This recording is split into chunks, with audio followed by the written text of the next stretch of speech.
Welcome to Art Ed Radio, the podcast for art teachers. This show is produced by the Art of Education University, and I'm your host, Tim Bogatz.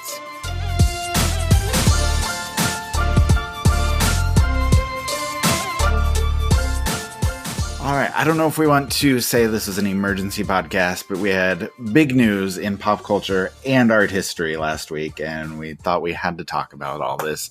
So joining me today, my two favorite art history partners in crime, Jenn Russell and Lena Rodriguez. Lena, how are you today? I am great.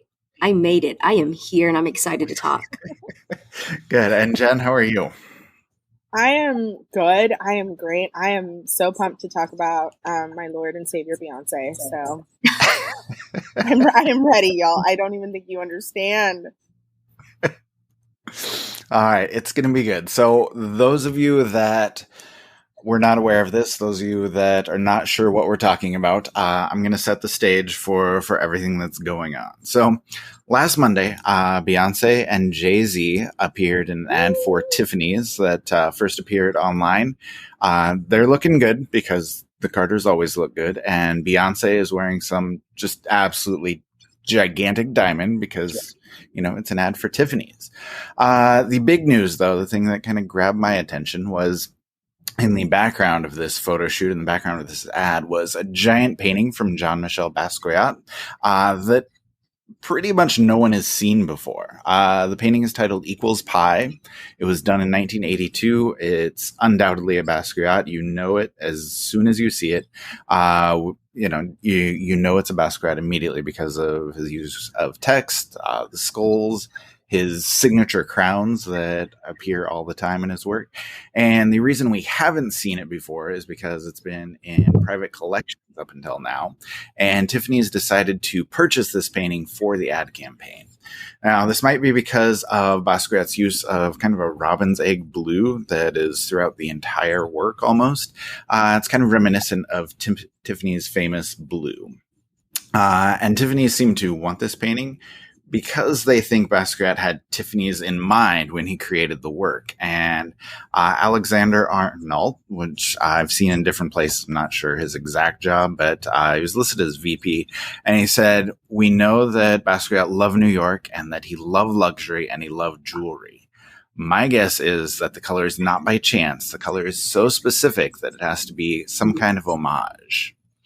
And Jenn, Lena, I'll let you react to that, but that statement to me is just wild. Like, just the amount of narcissism that has to go into that, to think that Basquiat is making paintings about your company just because the kind of hues are similar to that. So anyway, there's a lot there. I'll let you two jump in wherever you want. So Jenn, first reaction to any of that, all of that, like what captured your attention about all of this? Well, first of all, I'm going to apologize to everyone who's listening for the amount of fangirl that I'm going to do in this podcast. But I will say that, that statement is wild is a good word. But I also think that Tiffany's is the outlier here to me. So everything goes so well, and you're looking at it and you're like, yes, excellence. Yes, elegance. Yes, just the elite of this entire photo. And then, and also it's like an ad campaign for like Tiffany's. But, it's like to me, it's the last thing that I noticed, because I don't doubt that Beyonce would have a rock like that. Like, I just don't. And, and she's like stunning in it. Jay's over there like, yeah, look at my wife. And then also we all know his like obsession with Basquiat. So like none of those three things, if you include The Rock, throw me off. What throws me off is that it's like a significant ad campaign for Tiffany's of all places. Right. Which, okay, I'll take it, but I'll take Tiffany's attached to it. It's not my favorite, but that Tiffany's is the outlier there for me. Okay. We can get back to that. We can chat about that in a second. But Lena, what about you? Like, what did you react to first when you saw all of this? I was annoyed that they have everything, and now they have a Basquiat. I was jealous. But no, I mean, I wanted to find something wrong and kind of gross about it, but it was really hard for me to because one, it's kind of like the Frida Kahlo thing. Like I loved Frida Kahlo since I was a young girl, and then when she got really trendy and popular, kind of feel like the same thing has happened with Basquiat. Like some of us that have been practicing artists or into art history, been familiar with him and his relation to Andy Warhol and all of the great things that happened in New York at the time. And then to see it really become commercialized on one hand, it's kind of annoying because you want to be that person that was like, I like them first. But then as the art teacher in me is like, yes, like it's being seen, it's being noted. The fact that it's a Black artist as well is exciting for me. I mean, because Tiffany is like the elite, you know, and the Carters are like American royalty in so many ways. And whereas Jenn is like B's like, you know, fan club president. Mm-hmm. I've been obsessed with Sean Carter since in 2001 with the Blueprint album. Like, you know, it's to me, it really opened my eyes up more to like hip hop and rap, and have a huge appreciation for it. And the homage of his hair that kind of resembles Basquiat. That photo in itself, even though it's an advertisement, advertisements have been viewed as art before. To me, I see it as a response to the original painting of Basquiat. Yeah, for sure. And Jenn, can we chat about that? Because I know you and I were talking just a little bit about how this it feels like an art piece. Like, yeah, it's an ad. Yeah, it's a little disconcerting. And like you said, Lena, I have some conflicted feelings. But at the same time, this feels like everything that Jay and Beyonce have been doing is like an entire art piece. So Jenn, can you talk a little bit about just your thoughts on that? Yeah. So I, when I saw this, and I actually talked to my classes about this, like this was their warm up, and I posted about it because I was so excited. I don't know how many times I'm going to say so excited, but y'all can keep count. And someone tell me. But I was just so taken aback by it because a lot of times my students don't understand that setting up something like this and taking a photograph is in fact just a whole art piece. Like they are all artists. So whoever planned it first down to the photographer, obviously there's artists in the image, and then we have a physical piece of art. So everything that they do and I'm going to group them together as the Carters because y'all, I didn't realize how much I knew about these people until I started thinking about what to say about this a few days ago. I was like, wow, is this weird? You know, because they released an album as a Carters, right? But then we also know that Beyonce does these visual albums, and if you have not looked at it or listened to and prayed about Lemonade in your existence, like I highly encourage you to do that. It is a life changer. Just the visuals are stunning. The whole Carters, the album is just great, but then also you have that video with them in the Louvre. So again, people are really, I'm going to use this word, they're salty about like them having this piece, but I love that they have the piece. Like, yeah, if anyone should have it, ¿por qué no los dos? Like, why not? You know, like, why not them? I mean, I can actually say that. Let me not have my parents be upset at my English accent there. But, you know, like, why won't it be them? And, you know, it is bought by Louis Vuitton or whatever, but as the parent company, which, whatever.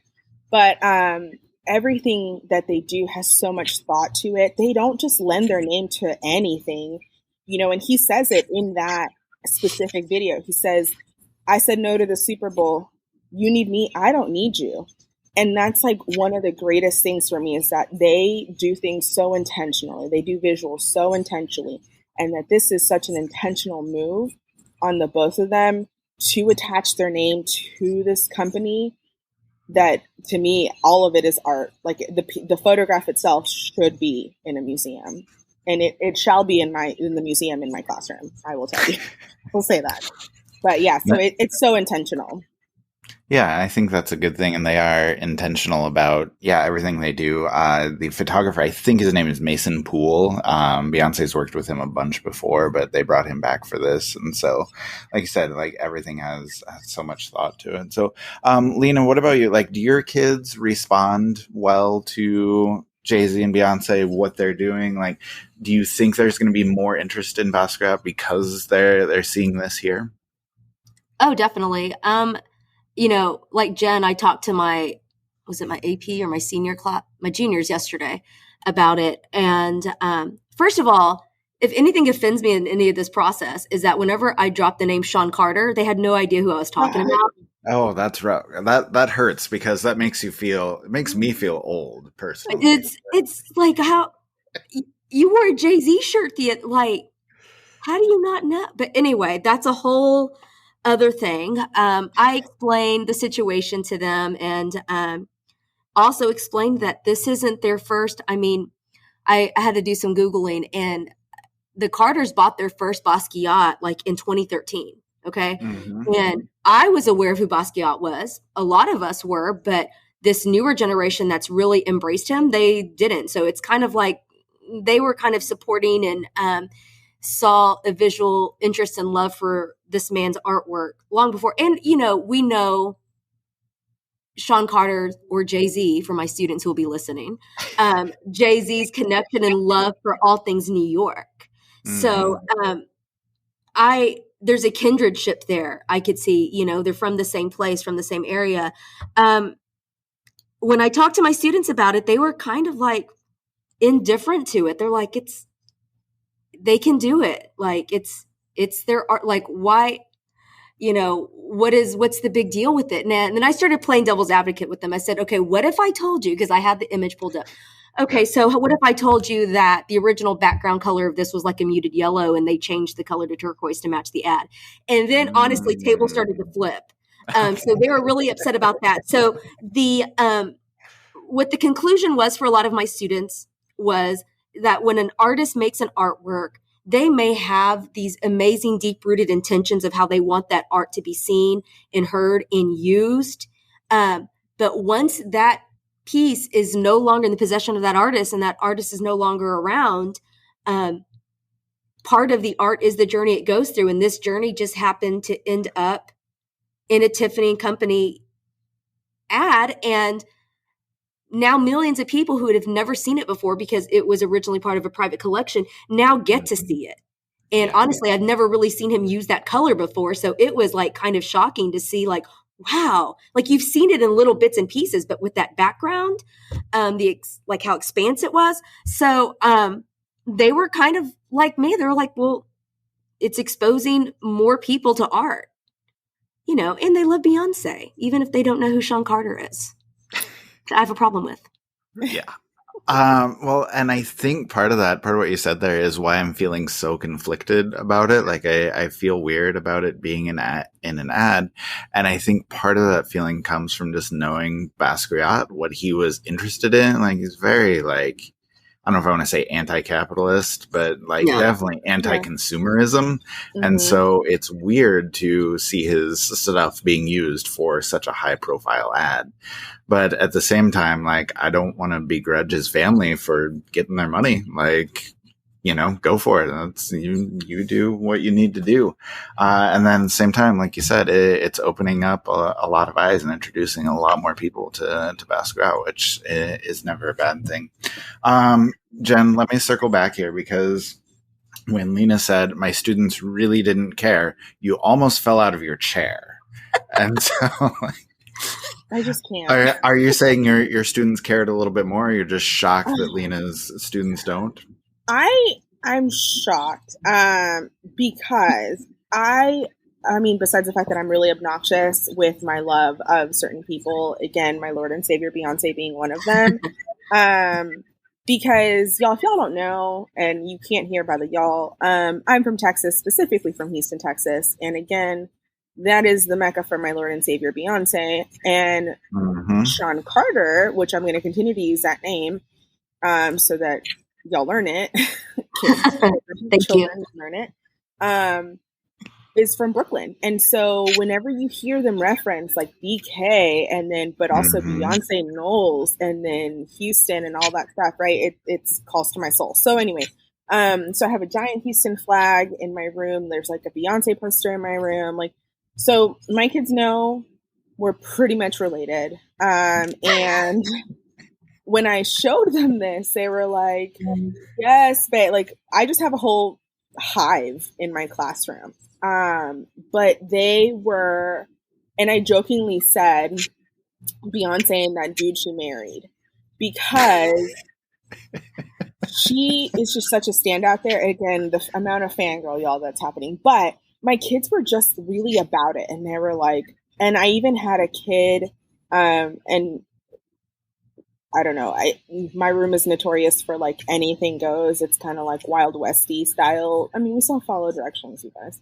But when we discuss stuff, like I encourage like anything, because I want to know what they have to say, and then we can refine how we're going to put that in an artist statement and all these things. But someone was like, okay, the Black excellence. And I said, okay, let's unpack that. Right. And so then we went into this discussion, but they were really into it. They were just like, okay, how are you? And I had boys that were like, how are you just going to call Jay-Z that dude she married? You know, like, and then they got upset about that. And so they were really, they had seen it. They were about it. Some of them were really like against the capitalistic aspect of it. They were like, this isn't fair. And I said, okay, so what about that time that you wore the Mona Lisa on your white t-shirt or your, case? Or what about the time that Supreme has used every single art piece ever? Like, yes. And you bought it. So like, why are you grumpy about this one? Is it because an article told you to be grumpy, or Twitter told you that it doesn't sit well with your spirit, in quotes, right? Like what? And so like, and I push my kids like that, like, why? Because I definitely just saw you with the creation of man on your t-shirt. Like, what is the difference? Because that person is not alive to tell you, no, I don't want you to use it this way. And neither is he. But they were really about it. They had seen it. And yeah, they were like super about, you can't see what I just did with that sound, but claws out with it. Yeah, they were really about it. So. Okay, so that brings up something else I want to talk about, which is the music video that Jay-Z and Beyonce did in the Louvre. And because we're family friendly, I can't say the full name of that video. But like, do you see some similarities there? Like, does that play into part of the discussion? Like, you know, how is a new Basquiat different than, you know, showing all of these old classical artworks in a music video that's filmed in the most famous museum in the world? So, Lena, what are your thoughts there? Like, is this a good thing to introduce more people to work, even if it's not how, you know, those works were originally meant to be seen? On the business aspect of all things, exposure is exposure. Yeah. And there are people now who probably would have never thought to have made it a plan or mission to go see some of that artwork, now can see it. And think of the people that really wanted to and can't. That's just another way they can experience it, which I love. And then, of course, you know, the purist as an artist would be like, well, this is almost like somebody's cathedral, somebody's church.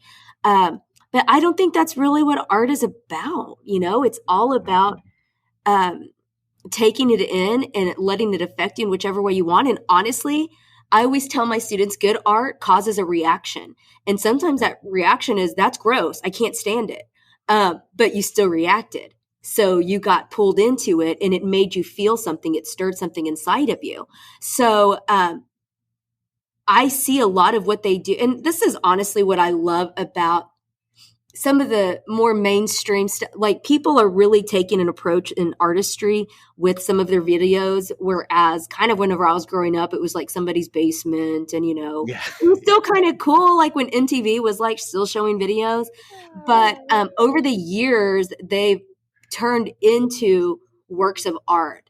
And I really do appreciate the artistry that goes into it, the lighting, the imagery, the colors. I mean, the symbolism in Lemonade alone. I mean, you can just unpack that for days and have discussions and topics about it. And I am saying this as somebody who I appreciate Beyonce, but I am not like, I'm not downloading her albums and stuff. I'm sorry, Jen. We can still be friends one day. Like I support your love for her. So I am easily would be that person. My husband calls me a hater. I could easily be that person that could just see the smallest sliver of something wrong or gross about it and just kind of go in my soapbox about it. But as an art educator, I'm like, yes, that's one more outlet for my kids to see art. And, you can't see them, but I'm wearing my Monet Vans right now. I'm not even a huge Monet fan, but it's art. Yeah. And it was supporting like a portion of it, like supports the MoMA. So why not? It's art.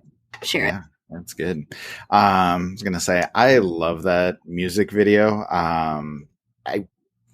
Tough to say this. I wish the song were a little better. Like, I don't love the song, but the video is incredible. Like the power play, like right at the beginning, it's just Jay-Z and Beyonce standing in front of the Mona Lisa in an empty Louvre. You're like, oh, this is impressive. Where are we going here? And then, just the visuals throughout that are just spectacular. So, Jen, I'm sure you have some thoughts on that music video as well. I just want to tattoo that music video onto my body. It's just the colors, the imagery, the Louvre, and I'm going to flex a little bit because I'm really about this random happening that occurred. So we went, y'all, this is rude. The dude that I married, he has a name, but my husband, I told him, I was like, are you like my Jay-Z? And he was like, are you saying that you're Beyonce? Cause I said, let me stop you right there. But so we were actually at the Louvre on a random day. Cause we went for a honeymoon the first week in December, and I walk into this room and I have no map because I am not about following instructions like that. No map. We just got lost. And I walk into this room and it's empty. And there's the Mona Lisa. And I was like, oh, but there was nobody there. And so I just have myself standing in front of the Mona Lisa. My husband took this picture. And now you can just see like how awkward and like astounded I am. I look nowhere near as cool as Beyonce or Jay-Z. But the fact that they could just shut anything down like that and say, we're filming in here, really speaks to just my bougie soul. And I just love just how much they love art and how much they want to include art and how much they have turned into visual artists throughout their career. And so that to me, I said, yes, girl, drag this man in Lemonade, like drag him, but then just that visual journey of like, towards the end of the film, and then same thing with the Carter's video, is you just go on this journey. And if you've seen Black is King, what a stunning visual journey. And so I just am here for how much of visual artists they have turned into in their appreciation of art. And so by all means, include more, go find some more hidden gems out there. Yeah, nice. Okay, one last question for you both to wrap it up. I want to get your advice for teachers who maybe want to start a discussion in their classroom about this. So, Lena, I'll start with you. Like, can you talk about, when you show this to your kids, what are you showing them? What are you talking about? How do you get that conversation started? I really just start off, so my kids are already familiar with Basquiat, and the Carters obviously just didn't know that was their last name.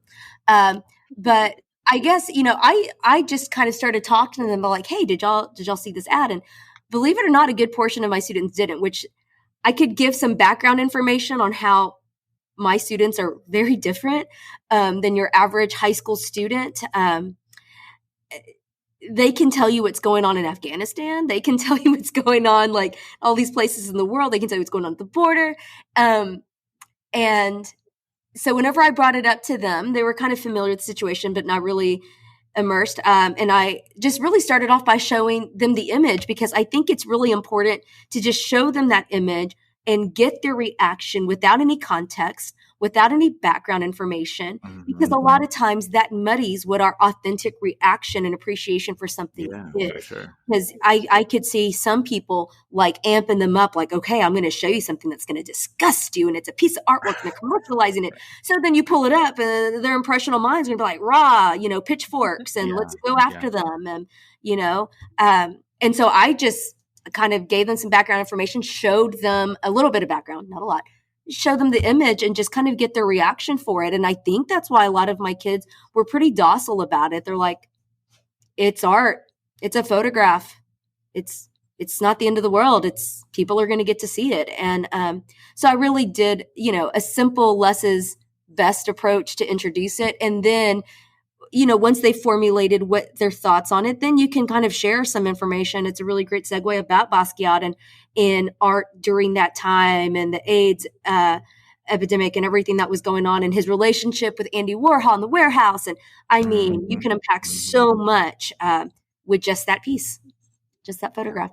Yeah, for sure. And it opens up a lot of doors. And Jen, I know you need to go here, but just real quick, like what would your recommendation be to introduce this or to start a conversation in your room? I did it as a warm up. And so as they walked in, our sketchbooks are being sent. And my AP kids make their own. And so I was like, okay, in your sketchbook or grab a piece of paper, however you want to do it. Cause I did it for multiple levels. And I was like, here's this image. Let's talk about it. And I just literally, and my Bitmoji is like at the bottom, like peeking through, because this is how I creep on Beyonce all the time. Y'all, come on now. I can't be stopped. And I just said, and I'm reading this directly to you guys. I said, have y'all seen this? My Lord and Savior Beyonce and that man she married, are in a Tiffany & Co. ad campaign. Answer the following questions. And I just bulleted, like, my kid said it was a lot. I don't think it's a lot, but I said, your initial thoughts, describe it. Does it bother you? So I gave them the option, and a lot of my kids were like, why? Why would it bother people? And so, that's like, I was like, I don't know. It doesn't bother me. I'm about to print it out as a poster. And then I asked them, is an ad campaign a portfolio? Because I wanted them to start thinking about it as this whole grand thing from pitch to photo. And I would like for them to think about their portfolios like that, from sketches to final pieces to this massive collection of work that you have to create for somebody else, but you shouldn't. You should create it for yourself, right? So how are we going to do that? And then do you think that this is a big deal or not? And so then we just unpacked it as a class discussion, and it took the whole class. That's partially on me because, of course, but it was super cool to watch my boys get into it, because a lot of my female identifying students were like, yes, queen, and then my boys were like, okay, but can we talk about Jay for a second though? And then we talked about Ye officially now, and we had the better discography and like just so many things, but it was so cool for all of them to get involved. So yeah. That's really cool. Great way to do it. All right. Well, we will go ahead and wrap it up. Jen, thank you so much. Lena, thank you so much. And hopefully I can talk to you both again soon. Yeah. Awesome. It's always fun to chat with Jen and Lena, and obviously enjoyed that conversation a lot. I think that a lot was there for us to discuss, and I think a lot is there for you to bring to your classes. So we'll link to an article or two about the Tiffany ad and all that comes with it, all the topics surrounding it. We'll link to the Jay-Z and Beyonce video from the Louvre that we discussed, and consider this your preemptive warning on the bad language before you show that video to your students. But I'm hoping that all of that, everything that we covered today can maybe start some conversations in your classroom. Maybe introduce your students to Basquiat or something new about Basquiat if they already know him. And hopefully you can have some enjoyable conversations about art history this week with your students.